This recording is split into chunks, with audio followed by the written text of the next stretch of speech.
Well, ladies and gentlemen, we have yet another example of good old get woke, go broke. I know it's one of those tall tale signs of get woke, go broke. It's one of the oldest things in the book, and yet every time it happens, we just have a great time reporting on it. We have a great time talking about it because it couldn't happen to better people. Ladies and gentlemen, the American Society of Magical Negroes is a financial disaster. Barely manages to make $1 million on a 4-day opening weekend. What's the most dangerous animal on the planet? Shark. White people. Wow.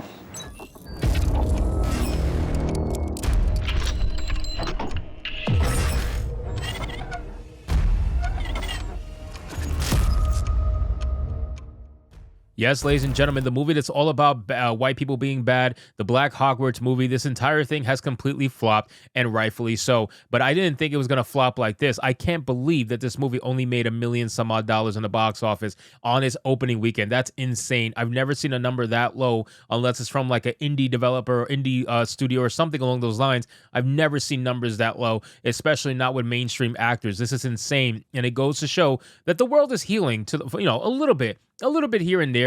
The world is healing, and it's just great to see. So let's get into this article, guys, from Bounding Into Comics. But of course, before we do, if you are new here, just consider hitting that subscribe button. I would greatly appreciate it, and like the video to push us out into that YouTube algorithm. So it says the American Society of Magical Negroes, a self-described comedy produced by Focus Features and directed by Kobe LeBee, is a massive financial disaster that will likely fail to break even. You know, one thing I want to say really quick early on in the video is that I find it funny that people are trying to say that Harry Potter is the white version of this movie, right? I think that's an insult to Harry Potter. I'm just being real with you, okay? Because Harry Potter, even if you want to claim Harry Potter's all white, which it's not, but even if you want to claim that it is, right? You got to look at the differences here.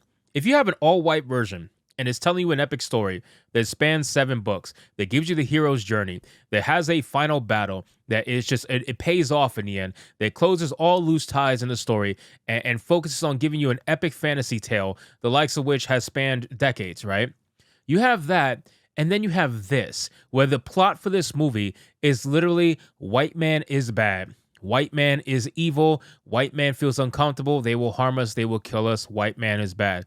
Can you imagine what it must be like to make a movie, write a script, and develop something like this where the entire premise is white man is bad? Can you imagine living your life like that? You couldn't even begin to tell the same kind of story as Harry Potter. You don't have the creativity and you don't have the free mind to do so. That's the problem. You are literally in mental chains if this is your idea of a Black Hogwarts. This is pathetic. It really is. As per information collected by the numbers, the Justice Smith-led film was barely able to pass the 1 million mark, making a total of $1,304,270 on opening weekend, debuting on 1,147 theaters across the United States. Wow, so that's like 1/4 of the theaters most like MCU films come out in.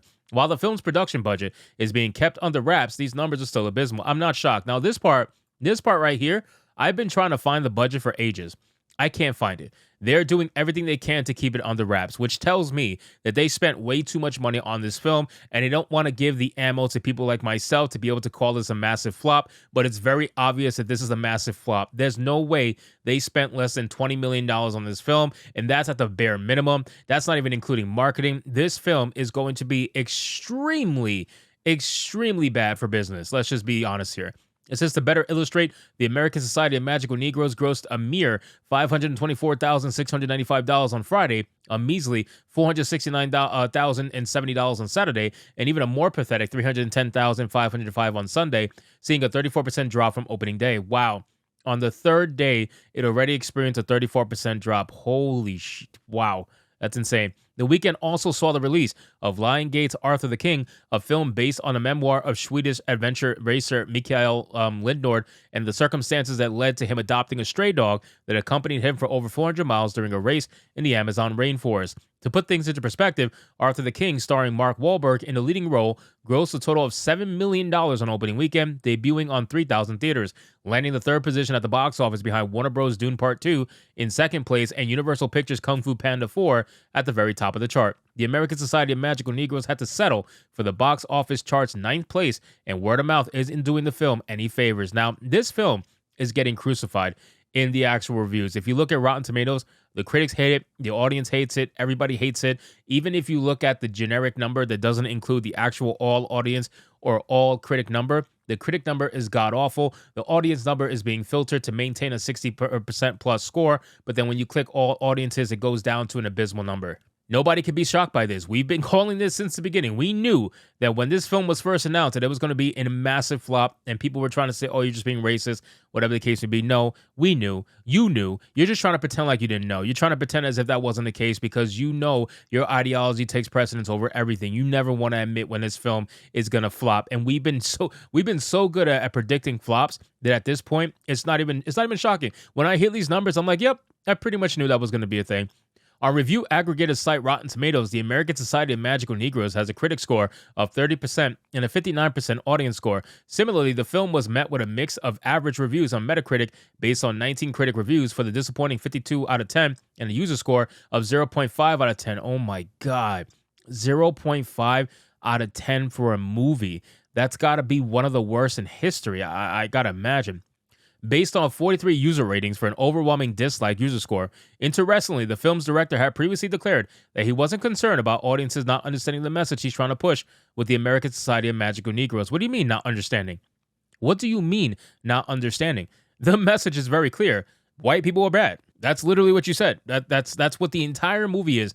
This entire movie is a theater, dolled up version of the message that says white people are bad. That's all it is. When specifically asked whether or not he was worried people unfamiliar with the magical Negro trope would not understand the film's message, during an interview with Black Entertainment Television, LeBee said not particularly because it's one of those things that, like, even if you don't know the term, you know, it's Spike Lee's term. He's the one who coined it. You know, that black character that's just there to be nebulously black in the background. They're not really a person, and we all can picture it, he noted. Beyond the movie, we all know what it's like to feel pushed to the side and have somebody else pushed to the front. He would later argue vaguely that this movie is about learning to be seen, how you deserve to be seen. That's something that a lot of black people can connect with. But I think that there are a lot of people who also feel pushed to this side or not regarded as fully as they deserve to be. So I hope this is a nourishing and joyful space where everyone can feel a little bit more appreciated than in some of these movies I'm criticizing, LeBee concluded. So they're going with the whole needing to see yourself argument. We already know that argument is BS. For some reason, black people were able to fully see themselves for decades up until the last few years when white liberals told them they weren't in movies. It's just, it is such a ridiculous notion. It really is. And we all know that they don't mean it. It's not something that they're very genuine about. This is just something that they're trying to push because it will benefit them. If they can push it and keep pushing it and get people to feel guilty about whatever, it's only going to benefit them as time goes on. Well, we all know that's not true. None of it's true. What they're saying is not true. Black people have existed in movies for decades. They've been able to see themselves in movies for decades. They've had very successful movies for decades, and it's going to continue like that with or without the help of the white liberal who pretends to be their friend. So anyway, guys, thank you so much for watching this video. I hope you did enjoy it. If you did, consider leaving me a subscribe. I would greatly appreciate it. Don't forget to like the video, comment, let me know what you thought, and I'll see you guys on the next one. Hypnotic out.